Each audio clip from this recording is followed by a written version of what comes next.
This is Tom Myers, Superintendent, Bellevue Community School District in Bellevue, Iowa, coming to you with this week's Believe in the Blue update. Want to give you some updates for this upcoming week here. We're in school today on time, a little slush around there, nothing big. Hopefully the rest of the week looks good as well, and into next week, I think, the way it looks. Don't quote me on that, but we'll keep it going that way as long as we can.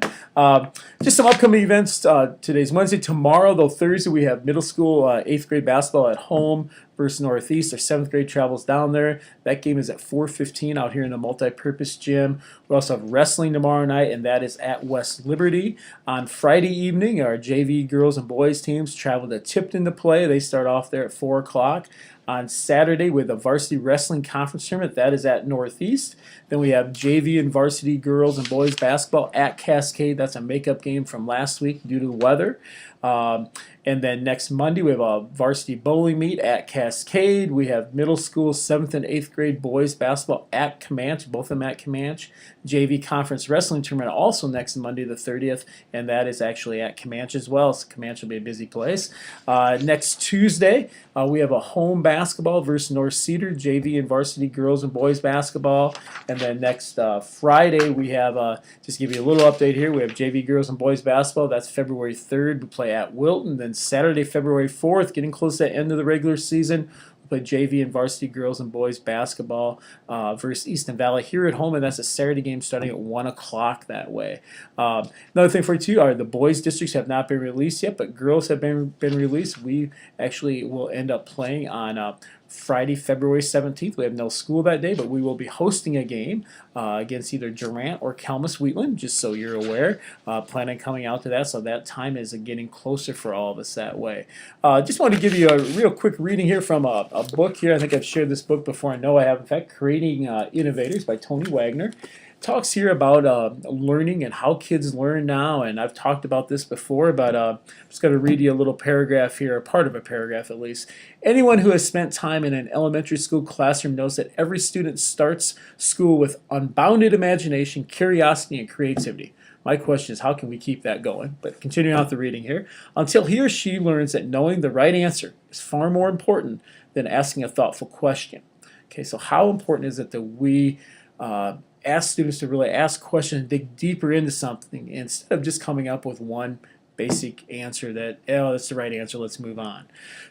What is profoundly different about today's youth, however, is that most of them have also gone to, quote, school on the internet. They are the first generation to be what author Mark Prensky calls the digital natives. On average, young people between the ages of 8 and 18 now spend more time on their electronic devices than they do in classrooms. More time on their electronic devices than they do on classrooms. We're here for roughly 8 hours a day, not quite. They spend more than that on electronic devices. And most young people today frequently find the internet to be a far more compelling teacher than the ones who stand in front of them during the day. We want to change that. We want to try to make sure that our students here are engaged in their learning. There's a great article today in the Dubuque Telegraph-Herald on Bellevue Big. They talked to Cameron Ray quite a bit in that article. They talked to Matt Yeager, one of our teachers there, about what Bellevue Big is. And you've heard about that before, but really it's allowing students to have their passions, to study their passions, and then connect that to the curricular areas that we're working in. We found it to be very helpful. I teach an 8th grade class right now, some of you know, and I was gone last week to a meeting, and lo and behold, I had them study anything they wanted to study. I had someone in there, another teacher was in there, study anything they wanted to study. I came back on Monday. We talked about what they studied and what they learned. Every student in that classroom could tell me something that they learned that they did not know before that was one of their passions. Now, to follow up with that, we need to go farther and make sure it's useful learning and things like that as well. But ultimately, useful learning is something, if I want to learn something, that's useful learning. We also need to make sure we're connecting the standards and making sure that we're allowing students to get what they need from the education system here to help them in their life after they graduate high school.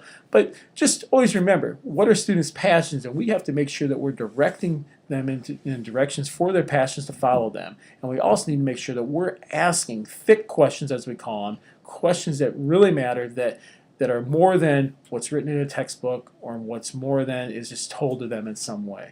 We need students to think deeper. We need to get deeper into the learning that way. So anyway, it's about 5 minutes. I'll let everyone go. Have a great week.